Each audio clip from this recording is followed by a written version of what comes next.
Olá, eu sou o Fernando Tendolini, Head de Renda Variável aqui no Fator, e esse vídeo é para a gente falar um pouquinho do mercado no mês de junho e o desempenho do fundo Fator Momento.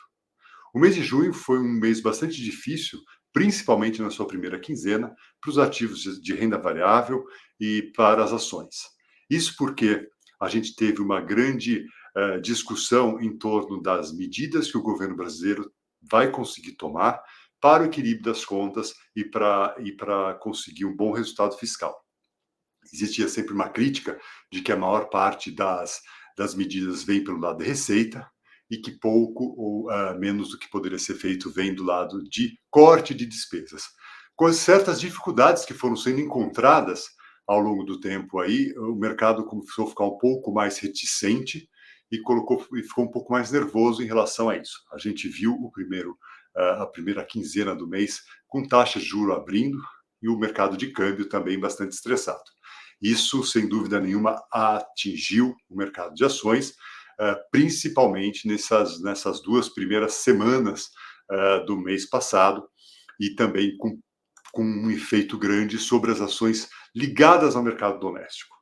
Foi um período difícil para a gestão e a gente fechou o fundo no mês de junho com uma queda de 1,6, um resultado que reflete bastante essa dinâmica mais estressada e mais nervosa do mercado.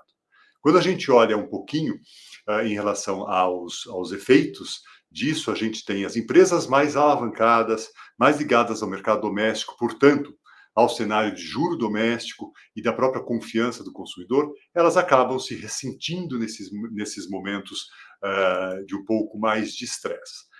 Por outro lado, aquelas empresas ligadas ao setor exportador, e que, portanto, tem parte importante das suas receitas em dólar, é que foram protagonistas positivas, principalmente depois que passou um pouco da aversão a risco mais forte a partir da segunda para a segunda quinzena do mês de junho.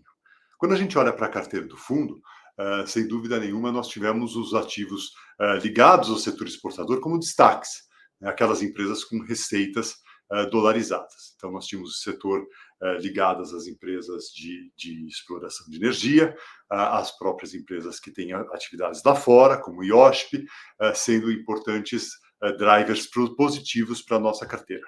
Do outro lado, a gente teve justamente as empresas mais ligadas aqui à confiança doméstica. Então, exemplos são Tenda, por exemplo, Guararapes, são empresas que se prejudicaram na nossa carteira.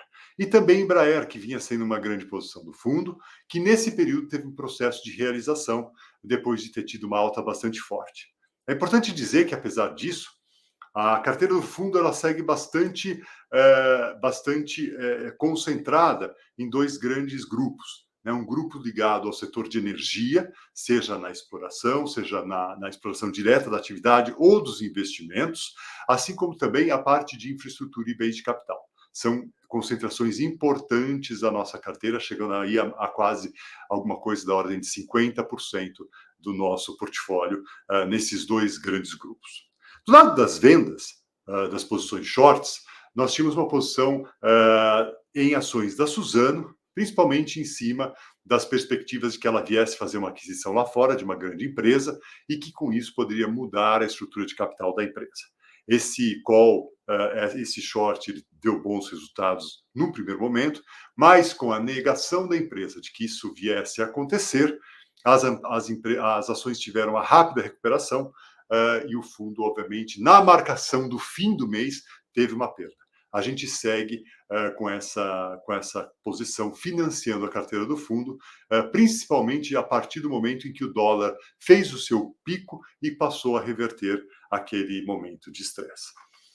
O fundo fechou o mês com uma queda de 1,6%, um pouco pior do que a média dos mercados, mas segue na sua estratégia. No ano, em relação ao benchmark de small caps, ele continua com alfa bastante positivo e as nossas estratégias seguem perseguindo tanto aquele grupo de empresas ligados ao setor de investimentos e ao setor de infraestrutura, assim como também do setor de geração de de energia no mercado doméstico, e também uma parte olhando um pouco mais para uma reversão do estresse de juro, olhando para consumo doméstico nesse segundo semestre.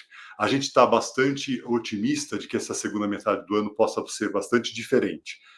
Existe um realinhamento da comunicação do governo com o mercado de capitais, e isso alinhado aos dados que vêm saindo da economia americana para que o Fed eventualmente possa começar os cortes de juros já esse ano, possam trazer um gatilho de que a Bolsa volte a caminhar, a andar e buscando resultados positivos para o ano de 2024. Então, esperamos que esse segundo semestre ele tenha um pouco mais de drivers, de vetores positivos para os mercados de ações. A gente chama a atenção que os mercados estão bastante mal precificados aqui no Brasil, e por isso que vem o nosso entusiasmo, que é uma hora de fazer novos investimentos nessa classe de ativos. Esses são os comentários sobre o mês de junho de 2024. Agradeço e nos encontramos no mês que vem. Um abraço a todos.